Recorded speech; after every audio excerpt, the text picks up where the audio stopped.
take a look at SAT's build here. You've got main armaments mod 1, damage control, sure, aiming, sure, propulsion, so you can do the forward backward thing, sure, concealment, sure, main battery mod 3, sure, defensive anti-air fire. SAT, why you do this? So I don't have to fight a CV. Tell me you want to snipe at long range without telling me you want to snipe from long range. I take defensive fire over Hydra. So, what he's saying, what SAT is saying is, having defensive fire is that talisman that wards off the carriers in matchmaking. Probably doesn't work that way, but you can feel like it does. Okay, based on my experience of like 3 games with the FAA, I've had no CVs, so it clearly works. There you go. There you go. I can't swim. There is no issue with the sample size whatsoever. Definitive response. Definitive 100% response. Accurate. Why not radar mod? Usually. Radar mod? Oh, did I not put radar mod? No. Oops. Okay, probably just had it on Petro and then just forgot to switch it back. Have you seen SAT's aim? He doesn't need it. DD's just die in front of him. That's the one in slot 2 that enhances the action time of radar that we're talking about. But anyway, generally, Hydra is going to be your better choice, especially with all the subs in there now. It allows you to deal with subs if necessary more effectively. That being said, with all the hybrids out now, I can understand defensive anti-air too. And Nevsky is actually okay with the FAA. You have enough flak and AA to actually make it worthwhile. Don't you have 6 kilometer range with anti-air? Nevsky's 6.9. 6.9. That's ridiculous. Crazy. So, but if I'm not mistaken, I mean, you show it right now. It has a good amount of flak, but the actual DPS numbers are not that impressive. Mm-hmm. That is correct. You're kind of banking on the enemy running into the flak. And yeah, Nevsky is like viable, but it's not. I would still take Hydra in most cases. Right. All right, let's talk about your build. Do you have a special captain in here, or is it standard? Just standard. Got it. Because what do you get for Zemensky? Nothing that would help you in this current build. Oven Chicken would get you a little bit extra survivability, but you're probably going to throw him on a destroyer anyway. Kuznetsov won't help you at all either. And you're going to throw him on a battleship. Kuznetsov is not bad. Well, sure. It's just what I'm saying is, Oven Chicken you're going to throw on a destroyer because of survivability expert buff. And Kuznetsov you're probably going to put on a battleship just because it's harder to kill on a tanky battleship, make it even better. The Kremlin. Yep. So you'd probably take Kuznetsov for the first blood chance and not for the heal if you put him on a cruiser. So, but yeah, I get what you're saying. Yeah. Okay, so incoming fire alerts into consumable enhancements. Yes, you want that extra radar consumable action time, which does work with the radar module. The two synergize quite nicely. Going into superintendent for an extra consumable. Concealment expert, of course. Adrenaline rush, sure. A survivability expert makes sense on a cruiser like this, especially with a heal at tier 10. And finally, top grade gunner for the extra 8% reload when you are spotted and when you have an enemy, I should say, within range of your standard concealment. Which, let's see here. I hate that all these tabs are open by default. Which is just under 13 kilometers. Okay. I don't see any changes necessary to the build. Personally, if I were to run it, I might drop top grade in favor of radio location just to hunt destroyers with. I think I have dropped survivability expert in favor of gun feeder and priority target, or I think I might actually have demo expert on it. Okay. For more fires. Well, but you can also drop the top grade gunner. It's either survivability or top grade gunner what you drop if you want something else. Yeah. And that's the beauty in this game. You can make those decisions and, play it your way. Nevsky has a relatively high base hit points already, so as usual, the more hit points you have, the less survivability expert matters. But Mhm. it's still a nice to have skill. All right. So let's take a look at your flags. You've got anti-det. You've got both fire chances. If you're going to HE spam, why not? You've got the interesting. Why are you running this one for? Oh, because it comes up quicker. You're using this so you get defensive fire more frequently if you need to. The reason is because I hit that button that gives you all the flags by default, the recommended flags. Oh, okay. Gotcha. Heal boost, of course, speed boost, and the November Foxtrot. Interestingly enough, you're not using the consumable that enhances your anti-air, considering you've got defensive fire. That would, or the flag. That would have really helped you there, I think. Well, yeah. Let's get to your replay, shall we? Look, no carriers. It worked. So why do you need the flag if you're not going to have carriers, right? Exactly. That's the big brain right there, guys. 60% of the time it works every time. So Just filter out the 40%, it'll be 100%. carry the 5 just in case. So you've got well, technically you're bottom tier because there are 2 super ships on the enemy team. Although it's the Humphreys and the Delarna. Interesting. Only 2 battleships as well. That's Oh yeah. Cookie, I am going to be continuing my sponsorship for a week, but tomorrow and Sunday I will not have the counter up because you're here to watch COTS, and that's just not okay to have that counter up during COTS. However, people that are helping out, that still does help me if you want to help out tomorrow with that. I'll probably have the links going up in chat so people can help if they want. We're at 11 now, which is fantastic.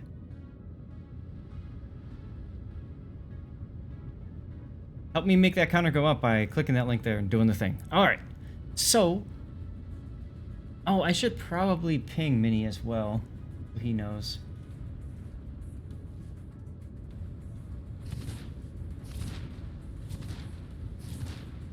And I have a question for him anyways.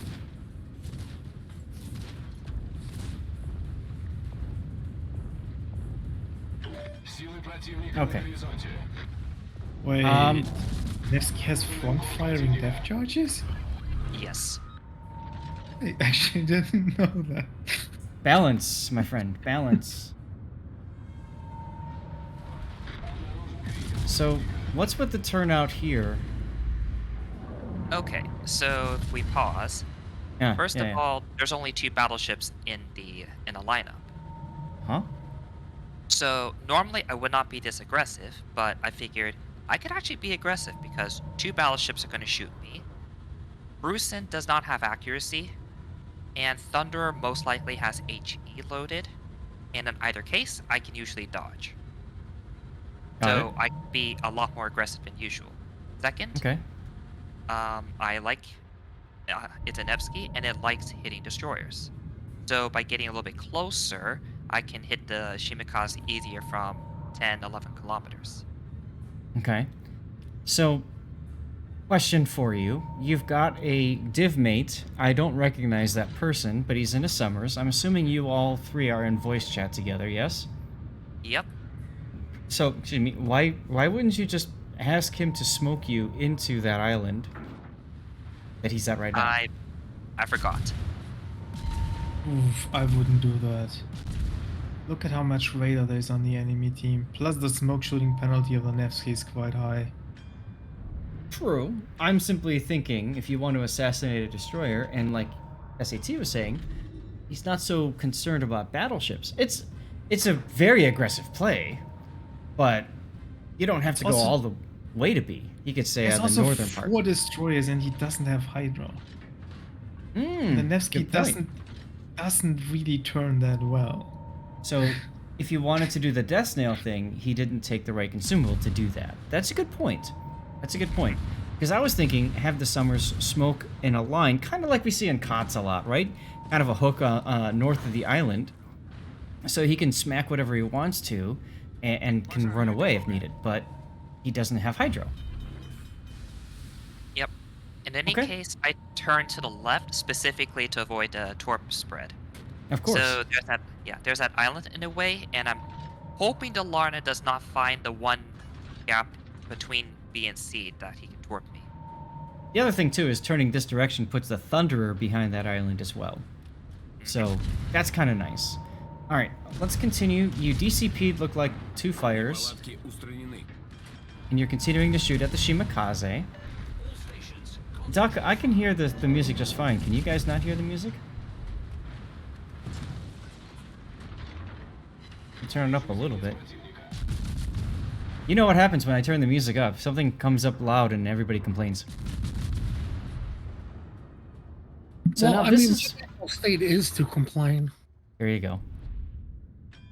This is a good position, assuming the Thunderer can't get the shells over the island.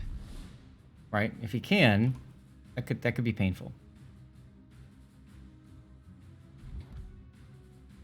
But you're right about the top part of that island for him, so probably not going to happen.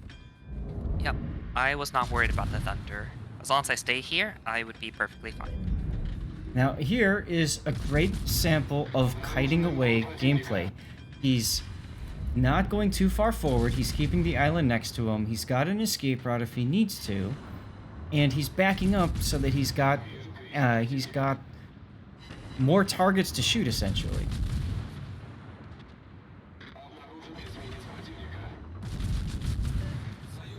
This is always the interesting choice here. Like, you have that broadside battleship. Do you shoot AP or do you shoot HE to get a fire? Yeah, and by the way, he shot HE Honestly, at him. seeing these torpedoes here, I would try to shoot HE. And if you're lucky, he gets DCP and then the torps cause a flooding. I agree. Well, Or that's assuming... Yes, I have Or- a different idea in mind. I would let You him want to take get the torps. the perma fire for yourself so you get the damage. Yes. Exactly. That's why in all chat you try to get him to turn. Except you're didn't telling your work. div mates first instead. Yeah, I knew he was just gonna straight line given how he was playing. If he had Hydro, he would have already turned, so that's why I was like, please turn, I want my damages too. I mean, mean- you haven't switched to HE yet. It's honestly kind of stupid from that Preußen here. Like, he knew you were in the middle after killing the Shime, which means he knew that your div mate was there in the summers. So him not having Hydro running here is a rookie mistake. Also, Yep. Also, the reason I use AP is because it's actually quite good on the Nevsky. It's like the level of heavy cruisers in terms of firepower. Oh yeah, Right. it's definitely great. Like, that's why, like, do you want the direct damage or do you want to get the fires? And with the torpedoes, like, to me, like, I don't care about the damage. I don't care if I'm getting permanent fires or if my destroyer would get the permanent flooding. The result would be the same. The Preußen dies. The results are the same in the game, but I like looking at purple numbers for no apparent reason. And of course, the other thing too is the Preußen has a very large superstructure, so there's plenty for your AP or HE shells, regardless, to hit and pen. Now, if you're using AP, you get that overpen damage that's guaranteed. The saturation doesn't really do much, is what I'm getting at, compared to HE, where you get diminishing returns on those hits.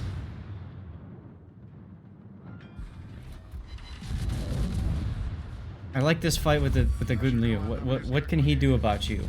Like nothing. He's trying to hit you with AP. It's bouncing mostly. Yep, this is the range that Nevsky excels at. Literally past about 13, 14 kilometers out to max range. Go to low, Like I'm already angled. He's bouncing off of me. I can hit him no problem. If it was actually maneuvering, I could still hit him no problem. And if he wanted to Dutch oven you, he'd have to get closer to you. Yep. Yes, yes, yes, yes.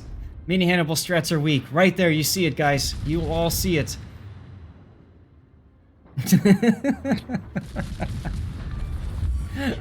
Nice kill. Wait, why did he even die? He tried to push up, and then Gearing said no. Yeah, That's the thing I'm noticing here. Like you're rather split up for being in the division. That's okay. Yeah. I find that 2 people on one side and 1 on the other is actually the best deployment. I agree.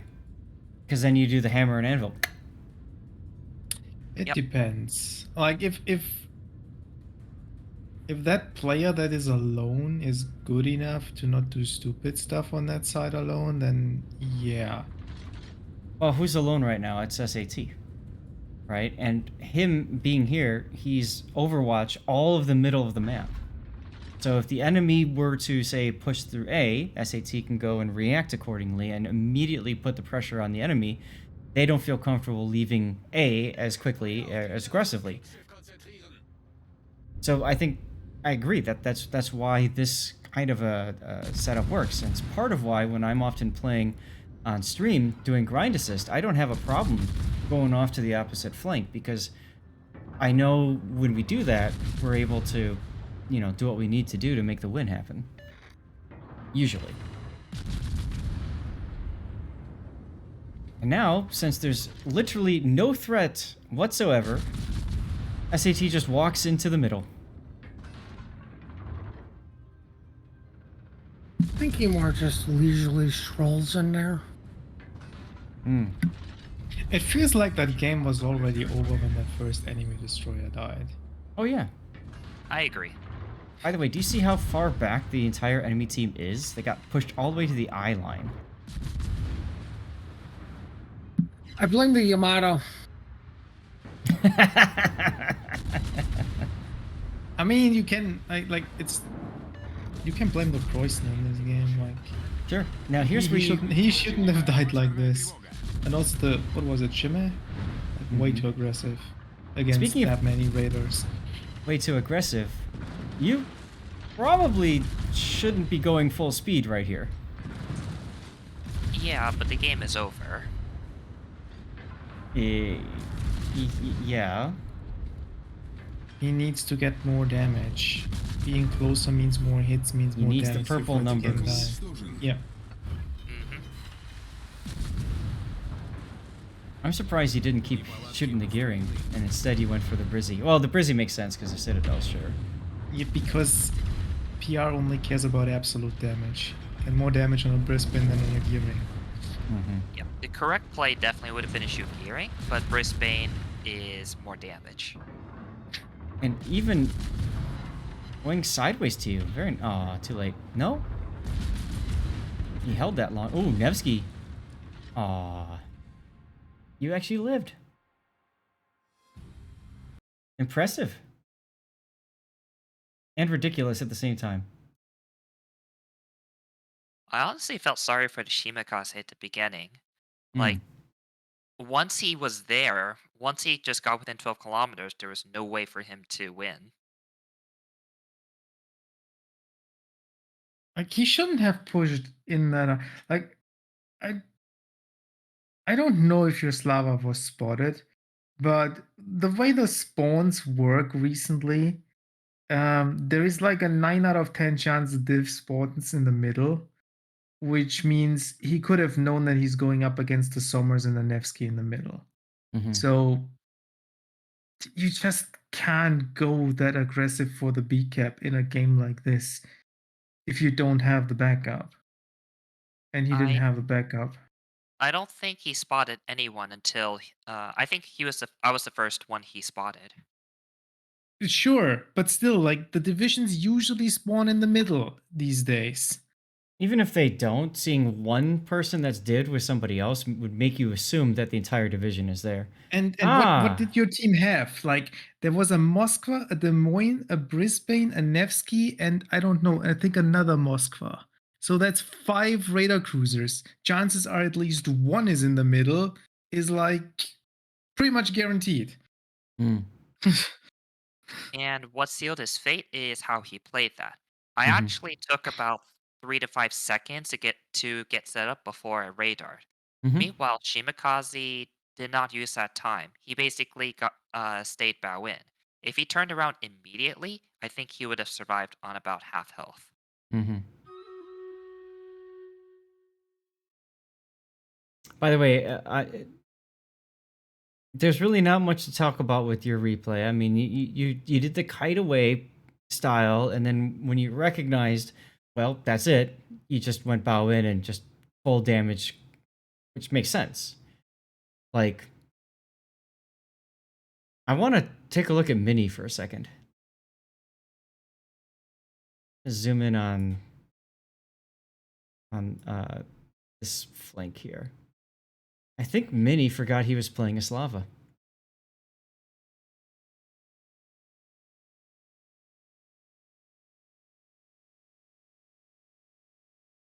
And by the way, I'm sure he was very excited about all the cruisers he could slap.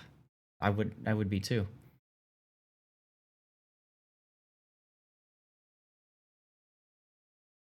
Yeah, exactly what I'm trying to say, Dutch. I mean, he gets really aggressive.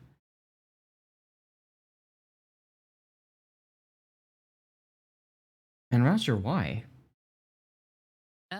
To be fair, you could get fairly aggressive in a battleship here. There's just no one that can slap your broadside immediately. Yeah, the thing about the Slava is because it's got the weaker armor, HE is a little bit, in a sense, more effective, right? Like HE spam. So he's like, I mean, look at him. Just everybody's going to town on him.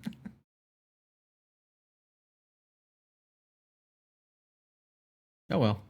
I mean, like, it didn't matter, right? It didn't affect the battle. Actually, it gave you more damage to farm at the end. So Which I was happy with. I'm sure you were.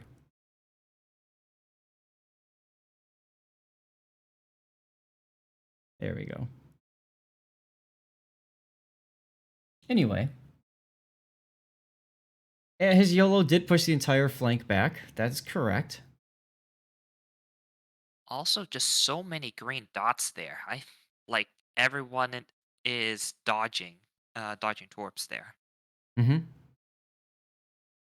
Yeah, your gearing, that was or no, your summers. Or was it the gearing and the summers? I mean, they were doing a nice job of just torping the heck out of that blob. The Holland too in the back line. Oh, that's right. There's a Holland over there too. Yeah, it was the Only on Yamagiri. damage? What'd you say, Puddin? Only 150k damage? Game ended, I mean, and there like, was two did you battleships. play or was you just mailing this one in?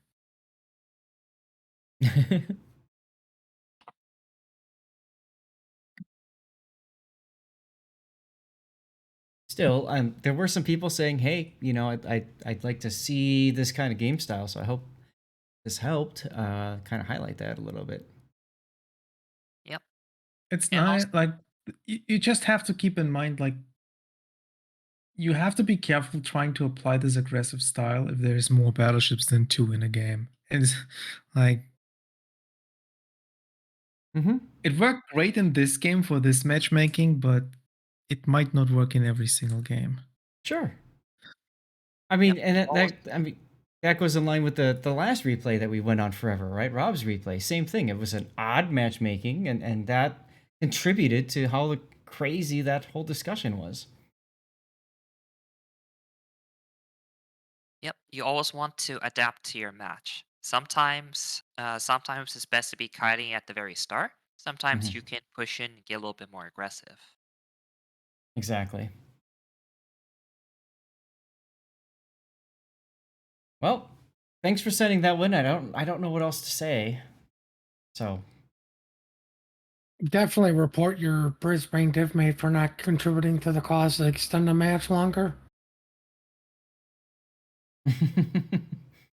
I was also so close to killing Ashima. I think I did 17k to him, and then Brisbane did the last 900. So that was a little sad. Yeah, that gets you some good XP though. One less kill for the purple stats.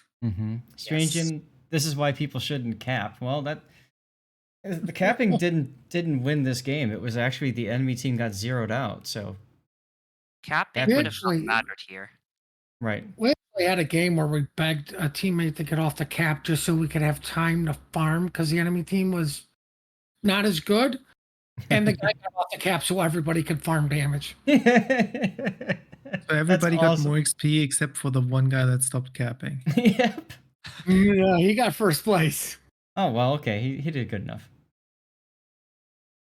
The only people who didn't get EXP was the enemy team. Nice. All right. I like capping early because it forces the enemy team to push in. If they don't, they eventually just cap out. And I will die on that hill. I agree. So, I mean, we remember the days of when draws were uncommon. mhm. Just get that one hit, tire cap reset. Good luck. There's a minute left. You're never gonna find me. That's true, Dash. Maybe the enemy team can't aim as well. All right. Well,